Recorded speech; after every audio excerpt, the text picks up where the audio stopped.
Hey everyone, I thought I'd share a chilling experience that keeps replaying in my mind, especially during the quiet nights. It all began with my acceptance into Northside University. My mom, a dedicated single parent and an excellent high school English teacher, had gone out early to buy fish to celebrate, planning to make my favorite dish, poached fish. Our relationship was strict but loving. She raised me single-handedly after my parents divorced when I was very young. I secretly dated a guy from the next class, Zach. He was everyone's dream guy, tall, handsome, and from a well-off family. We got close after playing Romeo and Juliet in a school drama, and after graduation, he promised to take me on a trip to Chicago, no matter our exam outcomes. One day, the doorbell rang unexpectedly, and I thought it was my mom returning. Instead, I found myself surrounded by police officers asking if I was indeed myself, and claiming they found my necklace at a crime scene. They accused me of murdering my classmate, Amy. In panic, I ran, scaling the walls into the neighboring park, a place I knew well from my childhood. I sought refuge at my best friend, Linda's house, who, despite being shocked, let me in without question. Linda was the only true friend I had through high school. Thanks to my reserved nature, she knew of my secret affection for Zach and had reluctantly kept it. It turns out, Zach had another girlfriend, Amy, the very classmate I was accused of murdering. The news shattered me, confirming my mother's warnings about early relationships and the duplicity of men. From hiding, I decided to confront Zach. He was a wreck himself, having failed to make it to college. In a moment of vulnerability, he mentioned Amy understood him more than I ever did, blaming me for Amy's death, believing the whole school's rumor mill over me. An unexpected savior came in the form of another classmate, Evan, who intervened as Zach attacked me in a fit of rage. Evan believed in my innocence and hid me away in his rented apartment, where he confessed his affection for me. Together we pieced together that the real murderer might have been targeting me out of jealousy or revenge. One night, disguised in men's clothes, Evan and I attempted to visit my mum for help. A supermarket security guard, recognizing me despite my disguise, mentioned seeing Evan with the necklace I was accused of stealing and murdering for. This revelation hit me hard. Was Evan the real murderer, trying to frame me? Rushing home in turmoil, I found my mother looking devastated, revealing she'd known about my relationship with Zach all this time. The unbearable guilt and the maze of betrayal proved too much for me.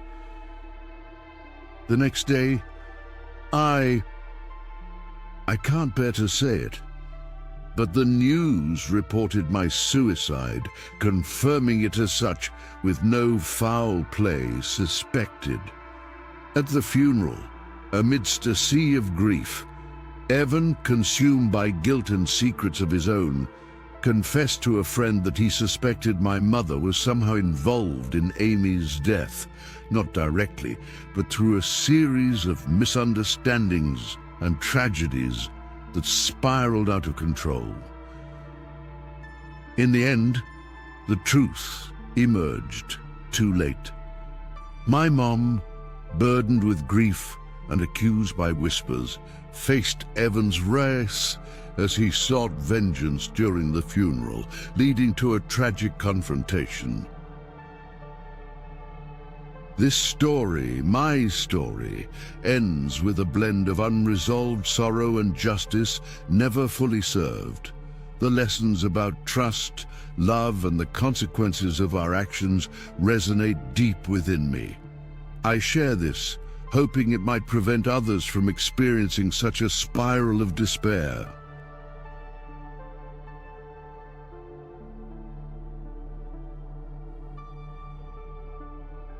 Back in the day, in the quaint town of South Haven, there lived a girl named Lillian, known far and wide for her wisdom and beauty.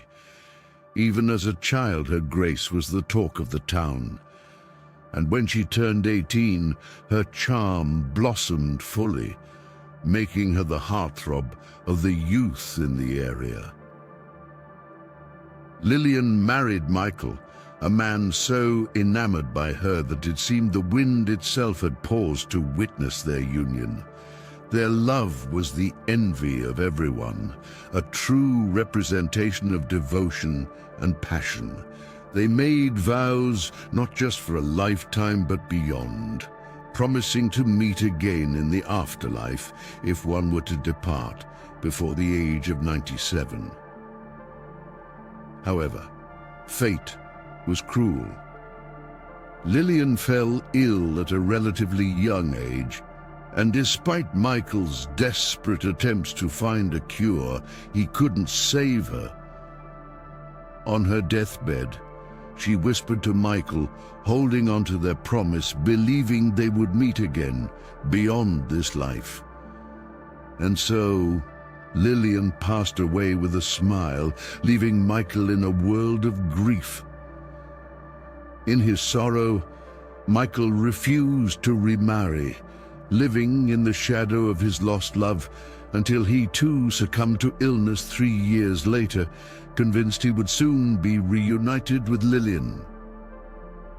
Years went by, and the tale of Michael and Lillian became a legend in South Haven, inspiring many lovers to cherish their bonds.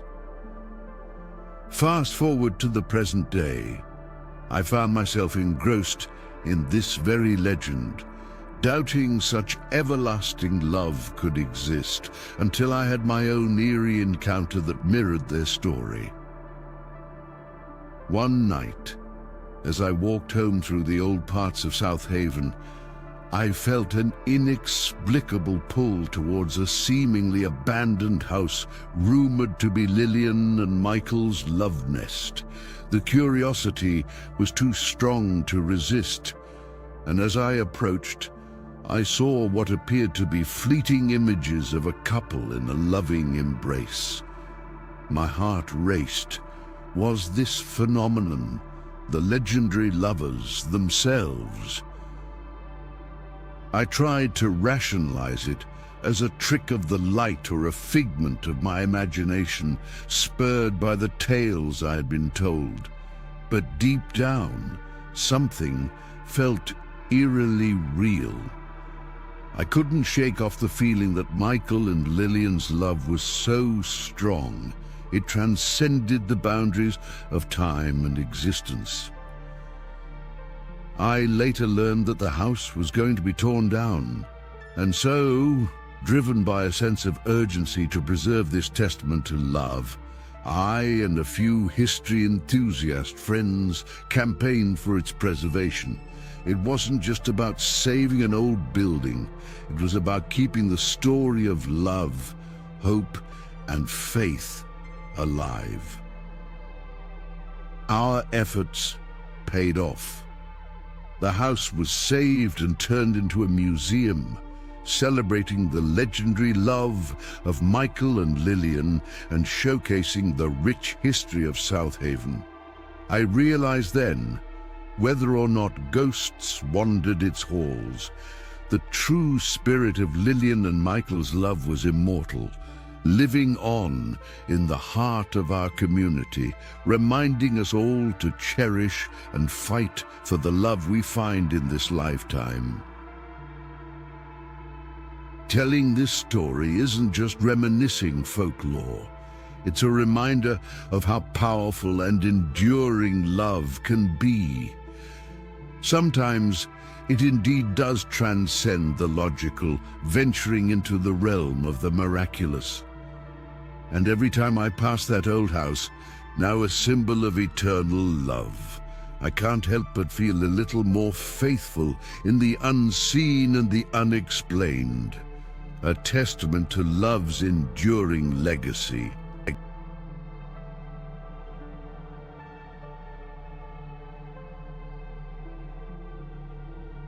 Hey guys, Atedkista says I wanted to share a really eerie experience I had during my college days that still gives me chills when I think about it. I attended a well-known business college in a small town just outside of Chicago. At the time I enrolled, the campus wasn't as expansive as it is now, featuring only 5 dorm buildings in addition to a separate grade student residence. I was assigned to room 417 in dorm 3 when I first started. Being new to the campus, I remember once getting lost and somehow ended up outside room 417 in dorm 4, which was odd because it had this heavy steel security door like something you'd see in banks, complete with a seal across it bearing some indistinct writing. The hallway was dimly lit, making it hard to see clearly, so I just headed back. Mentioning this to my roommates back in my dorm, we all found it peculiar and decided to check out the room across, 418, only to notice that the window of room 417 in dorm 4 also had a seal on it, but weathered to illegibility. Things got weirder when we discovered that a room in the opposite girls' dorm, room 218, seemed unoccupied throughout our 4 years there. Its window was often left open, revealing nothing but a couple of metal bunk beds, identical to the ones we use, with no other furnishings. Rumor had it, among the girls, that someone had taken their own life in that room, and subsequent occupants would hear whispers in the night urging them to sleep further inside. Needless to say, no one dared to stay there anymore, leading the school to permanently close it off. Nobody ever spoke about what happened in room 417 of dorm 4, though I tried asking our department's head once, and he hesitated before sharply telling me, "Why bother knowing?" and walked away, leaving a lingering air of mystery. Do any alumni from here know more about this? Might as well clear the air. I'm talking about Southwest College of Finance. Just thinking that some of you might have heard something about it. The entire experience seemed straight out of a horror story. But having lived through it, the enigma of those sealed rooms and the tales that circulated around them felt all too real and close to home. Curious to know if anyone else has encountered something like this.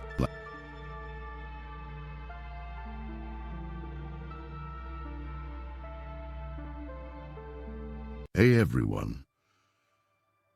I had to share this because, honestly, it's been eating at me, and I can't make sense of it.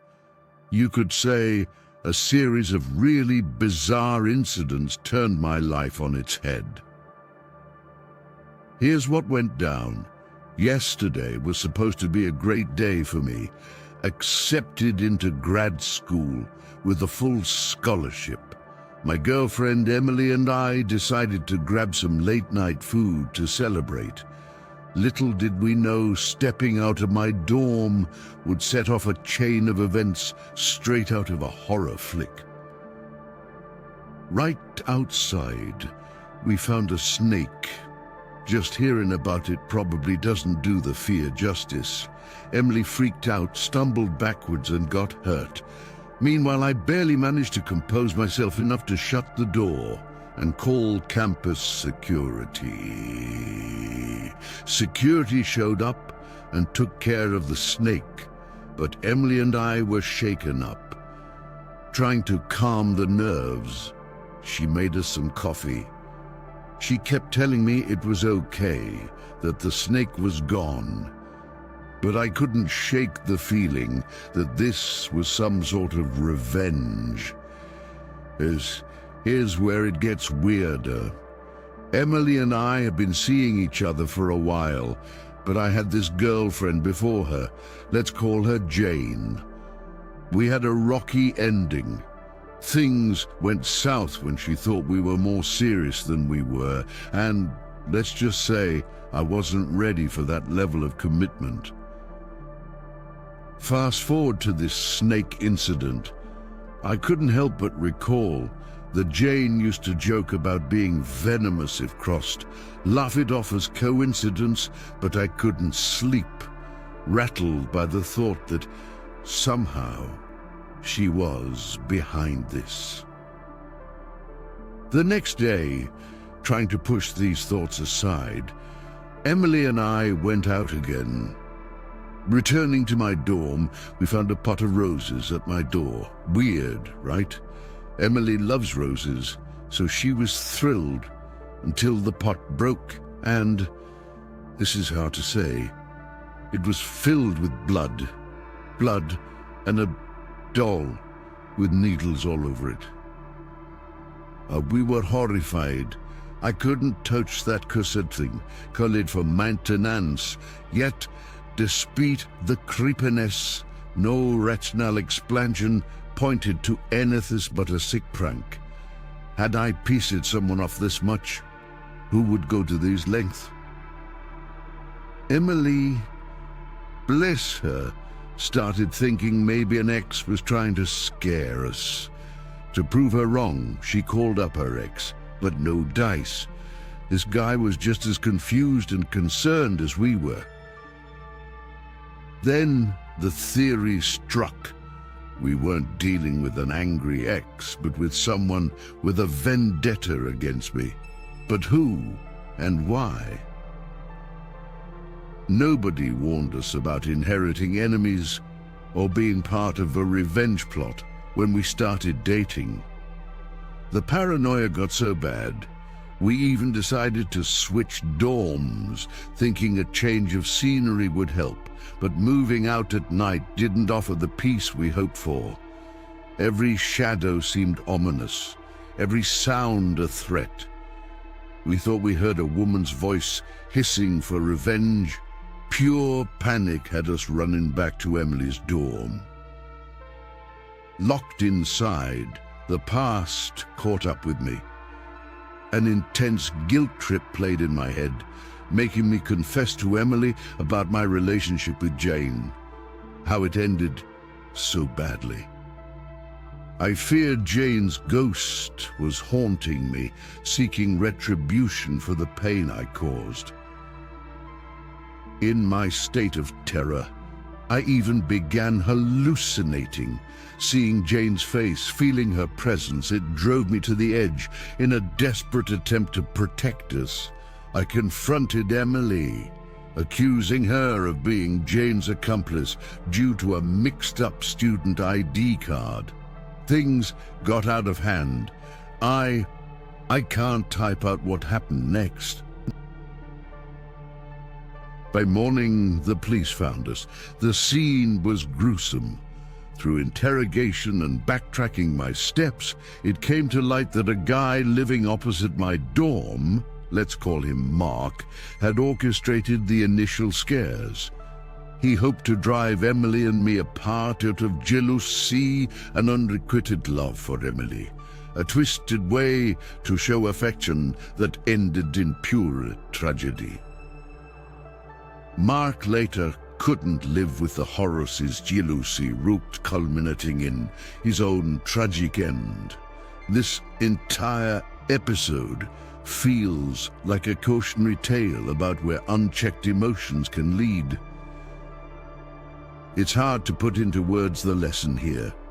Grief, guilt, Every time I close my eyes, I see the faces of those caught up in this nightmarish storm. Share this story if you think it might help someone avoid making the same mistakes. Let's try to look out for each other a little bit better.